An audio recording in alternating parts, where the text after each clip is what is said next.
Fala pessoal, tudo bom? Tudo jóia?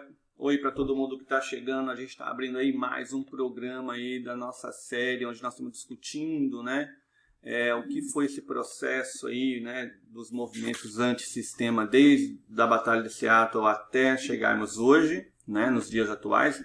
Estamos com essa série. Trabalhamos bastante nos primeiros programas uma discussão sobre, né, o que foi a Batalha de Seattle, o que foi todo esse momento inicial, que nós temos como referência como sendo um marco, né, um momento que a gente entende que é um ponto de partida para fazer essa discussão sobre toda essa reflexão que nós estamos fazendo, né, sobre para onde foram os movimentos antissistema, ao ponto de chegarmos hoje com, inclusive, grupos de extrema-direita fazendo uso, se apropriando dessa discussão, dessa narrativa, do discurso antissistema, inclusive para se afirmar como força política, né? Essa é a nossa provocação. Então, e aí? Diga aí, tudo bem? Oi, Marcão. Oi para todo mundo que está assistindo esse programa, esse novo programa aqui do Quinta Geração. É isso aí, Marcão. E hoje a gente vai falar sobre Fórum Social Mundial, que é um momento importantíssimo, um momento ímpar do pensamento antissistêmico do final dos anos 90. Embora o Fórum Social Mundial, o primeiro oficial, seja de 2001, teve uma experiência em Padova. Então, alguns pensadores, alguns historiadores, digamos assim, do Fórum Social Mundial consideram que a primeira edição foi em Padova, na Itália, nos anos 2000. Outros consideram que a primeira foi em Porto Alegre, em 2001. Então tem essa discussão, mas como a maior parte de quem faz essa biografia do fórum coloca 2001 no Porto Alegre como primeiro fórum, vamos trabalhar com essa ideia. De qualquer forma, ele é, digamos, um momento muito importante do pensamento antissistêmico, né, dos anos 90, né, do final dos anos 90. Acho que ele traz, embora aconteça em 2001, traz nesse momento. E aí ontem eu fui dormir, ontem sábado. Para quem não sabe, o programa não vai para o ar toda quinta-feira, mas ele é gravado quase sempre no domingo de manhã. Então, ontem, quando eu fui dormir, eu fiquei pensando, né, no que a gente ia conversar sobre Fórum Social Mundial. E eu tive nas primeiras 3 edições do Fórum Social Mundial, tive 3 seguidas, depois eu fiquei sem, acho que em 2. Eu sei que somando tudo, acho que eu fui em umas 8 edições do Fórum Social Mundial, mas as 3 primeiras eu estava presente. E isso me trouxe muitas lembranças, não só do Fórum Social Mundial, mas do que foi ser um jovem de pensamento progressista universitário dos anos 90, que era digamos, um tipo muito comum, presente nos primeiros fóruns sociais mundiais. Né? Aliás, fomos, né, Marcão? A gente foi a juventude universitária da primeira metade dos anos 90 e dos anos 90 como todo. A gente entrou na universidade no começo ou na primeira metade dos anos 90 e até quase o final dos anos 90 a gente era universitário num cenário em que o neoliberalismo tentava desmontar muita coisa do setor público, e isso incluía as universidades. Eu acho interessante essa linha, né, desse programa de hoje, porque parece que a gente vai acabar trabalhando muito mais com as nossas reminiscências, né, refletindo um pouquinho o que foi aquele período. Porque, de repente, a gente se pega tentando racionalizar bastante, né, o que foi todo esse processo desses últimos 20 anos. Nós estamos, e a gente tem um pouco desse cuidado, né, sempre para não negar o nosso posicionamento ideológico, político, mas sempre tentando fazer um diálogo com todos os pontos de vista que aparecem. Mas a gente fica tentando negar um pouquinho dessa subjetividade, né, dessa pessoalidade nossa. Agora, eu acho que nesse momento esse programa é para isso. Eu acho que é importante resgatar isso. Lembrando que, exatamente, eu e Clayton fazemos parte de uma geração que éramos jovens dentro da universidade. Eu entrei na Unicamp em 95. Gente, se você parar para pensar, se a Batalha de Seattle foi em 99, o que estava acontecendo em 95 dentro de uma universidade?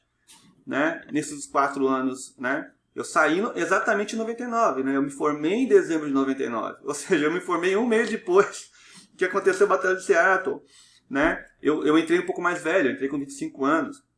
Eu considero a minha experiência universitária na Unicamp, porque eu tinha entrado na FATEC em São Paulo, na Faculdade de Tecnologia, né?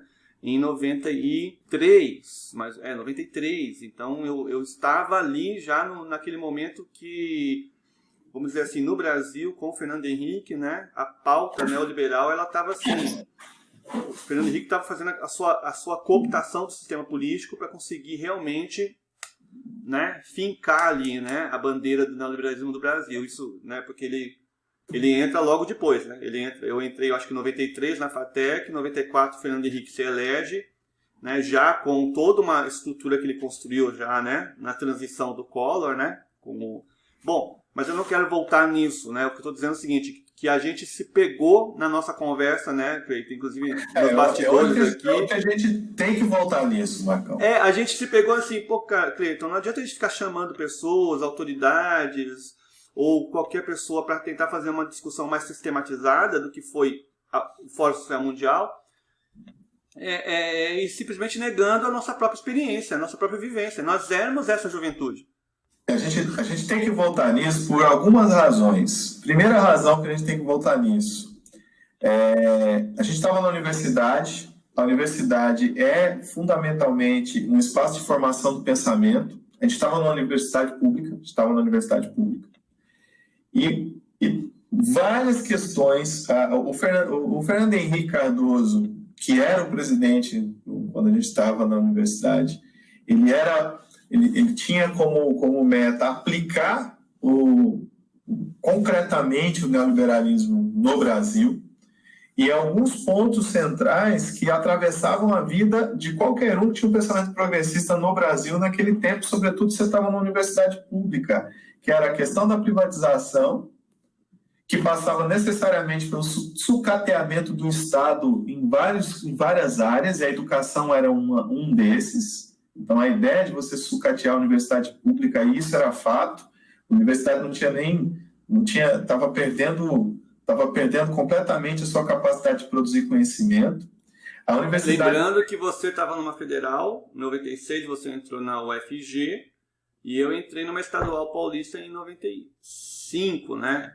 Que apesar disso tinham duas realidades um pouco diferentes. A Unicamp ainda conseguia preservar minimamente um orçamento, mas o processo era semelhante, porque também era o governo do PSDB que estava governando São Paulo naquela época, né? Só para abrir um parênteses aí, que você viveu, você sofreu mais com esse processo, a gente conseguiu ainda sobreviver um pouco mais, né? Acho que a Unicamp tinha uma situação um pouco mais confortável, mas ainda estávamos nesse processo também. Sim.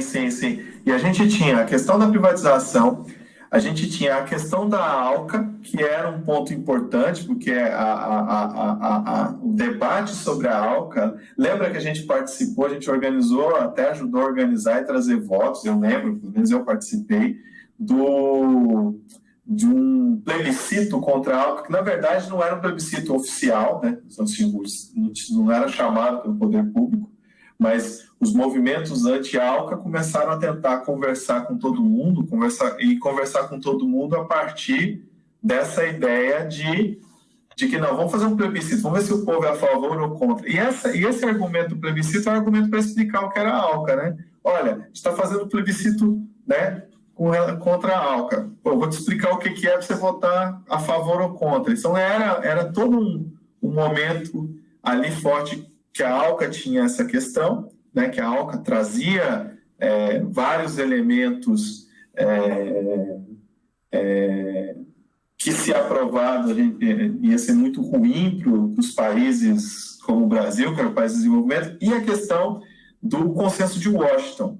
Então, o consenso de Washington que praticamente impunha privatizações, flexibilização das relações de trabalho, várias reformas que eram prejuízo para quem era trabalhador ou para quem não era dono de capital no país. E a gente, no mundo universitário, a gente estava atravessado por isso. Esse era o espírito do tempo.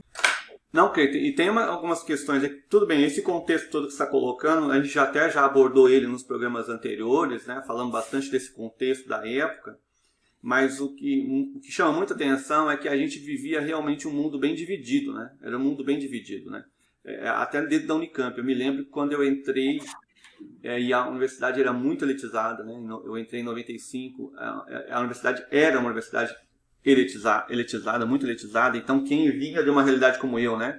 Que fui metalúrgico, fui operário e furou a bolha e entrou na Unicamp, a gente percebia claramente esse mundo dividido lá dentro, né? Mas existia ali o que a gente já começou a conversar sobre isso um tempo atrás, porque tem que lembrar aqui, né, que o nosso programa, ele é um programa do YouTube, de um canal do YouTube, mas na verdade a ideia são dois amigos que conversam, que dialogam. Então a gente resolveu, todo domingo vamos bater um papo e vamos gravar o nosso papo. Basicamente é isso, né? Mas a gente já vem conversando sobre isso porque parece que naquele momento existia o que a gente pode, não sei se é muito romântico falar disso, o espírito de um tempo. Algo que de alguma forma unia pessoas que tinham diferentes origens, diferentes visões de mundo aparentemente, né? Mas que convergiam no sentido de dizer, tem alguma coisa errada. A gente não pode aceitar que isso esteja acontecendo dessa forma, né? A gente pode deixar que acabe com as universidades públicas. A gente não pode aceitar o discurso da OMC, né? De que educação é um bem de... não é? É um bem de consumo e não um bem de direito. Que saúde é um bem de consumo e não um bem de direito. Eu me lembro dessa discussão que a gente fazia, não sei quando, em que momento. Ou seja, e aí a gente não ficava somente no posicionamento de resistência. Pelo menos eu percebo que não é só resistir. Nós temos que produzir, né? Como diz lá o dilema do MST, né? É ocupar, resistir e produzir. Então eu acho que isso estava encarnado na gente, mesmo a gente não sendo efetivamente do MST. Mas o fato temos que resistir, temos que ocupar esse espaço, que é de uma elite na universidade, temos que resistir aqui dentro, ou seja, né? Sobreviver dentro desse espaço, e temos que protagonizar, dizer, olha, o que podemos fazer, o que pode ser colocado e construído como algo alternativo efetivamente.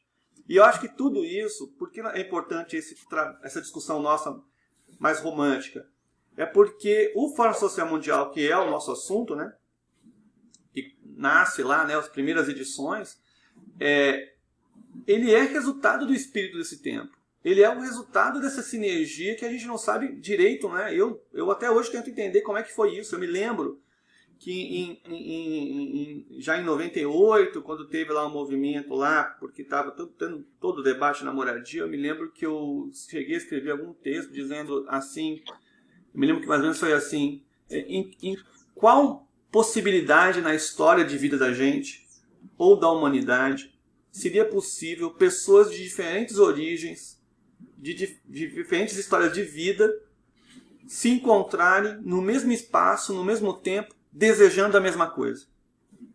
Eu me lembro que eu escrevi isso num texto, né, que eu compartilhei com os colegas, com os amigos na Unicamp, e eu acho que era um pouco isso, né, Cleiton? Então, por exemplo, quando a gente foi fazer uma revisão, né, fizemos uma revisão, para a gente não cair no engano, né, de por causa desse romantismo tentar perder um pouco de racionalidade, a gente, bom, será que a gente está certo? Será que a Batalha de Seattle realmente ela foi um marco?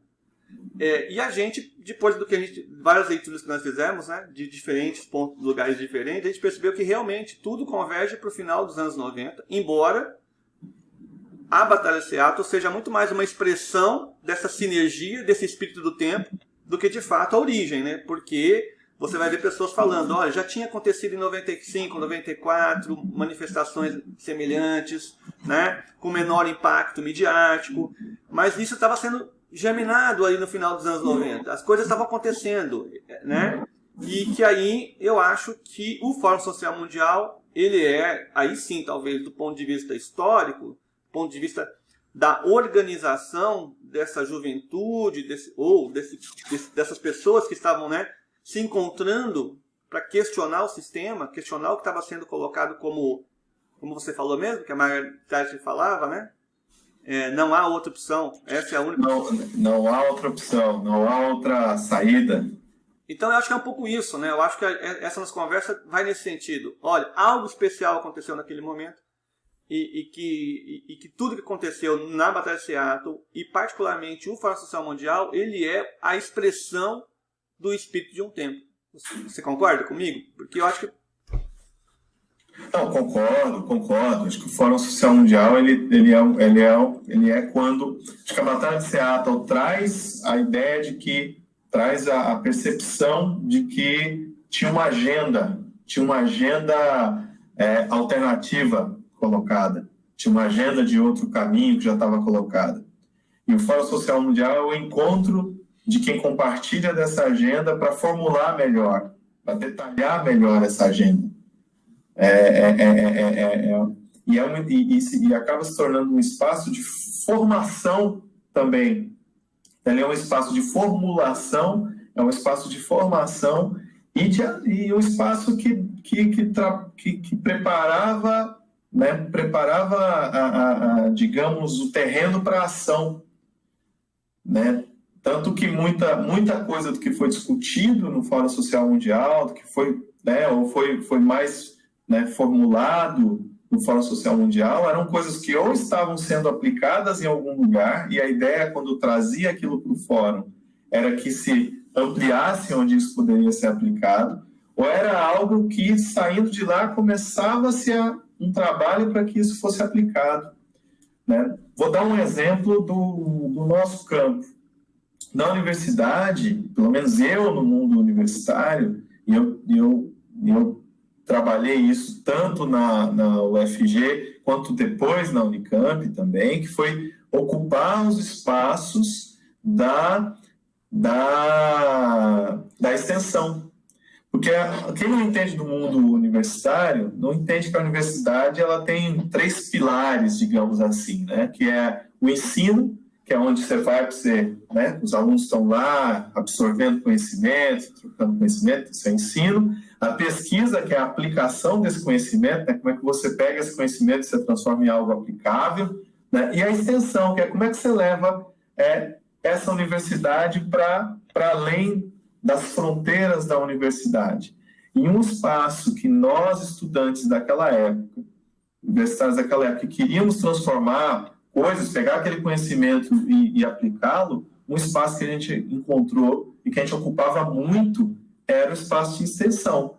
Então, nesses espaços de extensão, a gente acabou pegando ideias que viraram realizações, viraram ações, quer seja um cursinho popular que a gente formava, né, ia para as periferias da cidade e ajudava na formação para passar no vestibular. Naquela época tinha vestibular, naquela época não existia o Enem ainda, né? Você tinha um modelo que era diferente de hoje, mas também a gente tinha experiências lá da universidade de forma de cultivo da terra, que a gente ia para as comunidades rurais e tentava trabalhar isso, né, com eles. Ou experiências, por exemplo, de como que você cuidava de resíduos de lixo orgânico, né, uma forma de você trabalhar melhor aquilo, e que os estudantes iam para as comunidades e tentavam aplicar isso, né, fazer isso de forma prática.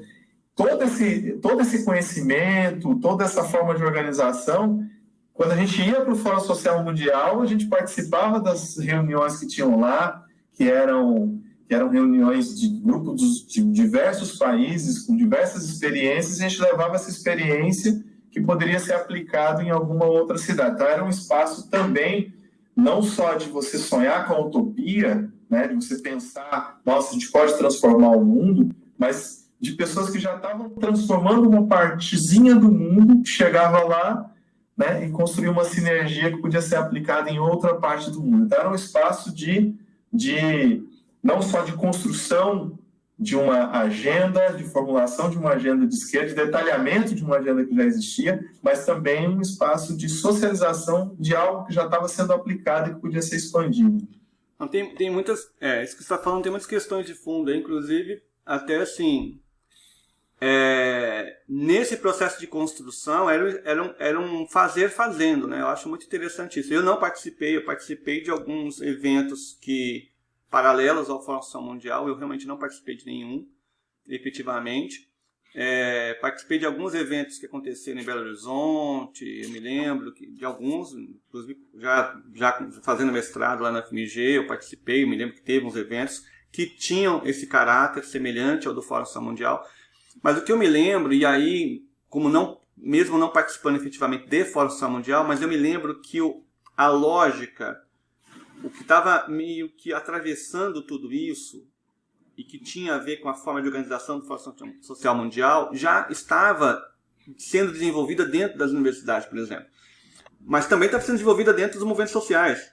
Na minha opinião, por exemplo, o MST, pelo menos na leitura que eu tenho dos anos 90 do MST, também tinha um pouco essa pegada desse processo dialógico, né, de construção, que inclusive a própria noção de extensão universitária, eu me lembro que teve lá aquele projeto Universidade Solidária, que um grupo que veio de lá, por exemplo, que tinha o Daniel Tigel, tinha um pessoal lá, eles começaram a organizar, inclusive, um evento na Unicamp chamado Semana Fim da Terra, que tinha mais ou menos uma estrutura muito semelhante ao que depois veio a ser o Fórum Social Mundial, que era de autogestão, que se trabalhava com uma relação mais horizontal, embora tinham pessoas que acabavam liderando, é natural que tem as lideranças, mas você percebia, por exemplo, eu me lembro de uma vez, numa tenda que foi criada lá da Semana Fim da Terra, que teve um debate com o pró-reitor de extensão da Unicamp, onde o debate era o seguinte: a Unicamp entendia que ela pegava o conhecimento que ela produzia e ela tinha que passar para a sociedade, transferir para a sociedade, isso era fazer extensão. E no outro extremo, e quem estava no outro extremo eram os estudantes, né, com um outro professor, colocando uma outra visão, né? Eu me lembro que da gente falar assim, não, mas nós estamos falando de uma extensão comunitária, de uma extensão onde nós reconhecemos que a extensão é um processo de mão dupla, né? A gente aprende com a sociedade aprende com a gente. Então, não necessariamente a gente vai levar conhecimentos para a sociedade, para fora, mas a sociedade também vai nos levar a aprender nessa relação, né? Então existia também tudo isso, né? Então era realmente, e eu estou falando isso nos anos 90, então não tinha Fórum Social Mundial ainda.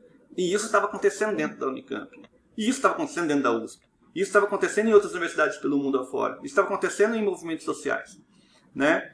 E muito, muito, muito, muito fortemente influenciado com uma alquimia ali da juventude. Juventude que eu falo, na verdade, é desde os adolescentes até os universitários e alguns pós-universitários que se mantiveram, né, engajados nessas formas de organização e tal. Então, assim, e uma coisa importante, Cleiton, que eu acho que o tempo todo atravessava essa discussão, e aí é a minha leitura, por isso que eu fico pensando se a gente não deveria trazer mais pessoas aqui, pessoas que tiveram uma outra experiência, porque, por exemplo, a minha experiência não foi, por exemplo, político-partidário, porque a gente lembra, né, nesses grupos tinha gente filiada a partido, tinha gente filiada a organizações de esquerda, e tinha gente que era como eu, não era filiado a nada, mas tinha uma visão, vamos dizer assim, progressista, né? E eu acho talvez interessante até a gente trazer mais pessoas, porque, por exemplo, a minha leitura, eu me lembro que não é que a gente tinha um posicionamento antipartidário, mas a gente entendia que, devido à pluralidade que nós tínhamos ali, a gente tinha que construir a unidade numa diversidade, mas a unidade em que sentido, né? A nossa unidade girava em torno do quê? Da negação, ou melhor, da resistência ao que estava sendo colocado, né, como uma pauta, como o fim da história, ou seja, acabou, é isso, não temos outra saída, o único caminho possível é de uma sociedade neoliberal, tal, mas a gente, independente das nossas diferenças, nós tínhamos um posicionamento claro contra isso, ou seja, então, antissistema, mas não era só de resistência. Eu acho que isso é uma coisa que era clara para a gente. A gente tinha algo a apresentar. A gente sempre estava no processo de construção, porque dizia, tem solução. Um outro mundo é possível. Um outro mundo é possível. Acho que isso era muito coisa clara, estava encarnada na gente. Sim. A ideia de que o outro mundo é possível e o outro mundo é assim. A gente não tinha só o discurso de um outro mundo é possível. Acho que aquele momento, e o Fórum Social Mundial, ele traz isso de maneira muito, muito clara, um outro mundo, tem esse mundo, a gente não quer esse mundo, a gente quer um outro mundo. E sabe como é que ele é? Ele é assim. Ele é um mundo que tem esse programa, ele que tem essas ações, que tem essa forma de representação. Então, é um mundo que você tem uma democracia mais participativa, é um mundo em que você tem um fortalecimento da agricultura familiar e das cooperativas de agricultura familiar. É um outro mundo em que você tem que lidar com a produção de alimentos dessa forma. É um outro mundo que a produção energética ela tem que destruir menos o meio ambiente, ela tem que ser a mais sustentável possível. É um outro mundo em que as universidades e as comunidades têm que se relacionar dessa forma. Então, você tinha uma agenda muito clara desse outro mundo. E mais do que isso, você tinha detalhamentos dessa agenda. Então, você estava discutindo a economia, você discutia a macroeconomia. Então, a gente quer uma economia que ela não seja neoliberal, que ela tenha o Estado como um Estado que tenha o compromisso de cuidar do conjunto da sociedade de uma forma mais ampla. Mas a agenda também ela vinha para a microeconomia, né? Como é que os agentes econômicos podiam se organizar, como é que era uma pauta para as várias áreas do setor produtivo.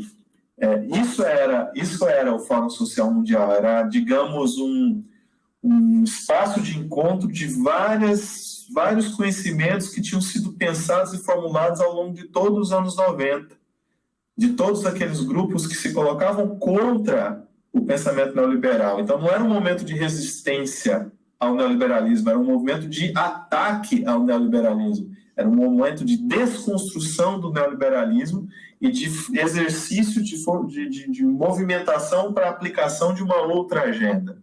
Acho que essa é a grande diferença do momento atual, né? Pelo menos do que a gente pensa dos movimentos antissistêmicos de vertente progressista, né? Vertente democrática de esquerda. Se a gente pensar na extrema-direita, a extrema-direita está justamente nesse momento de se impor enquanto agenda.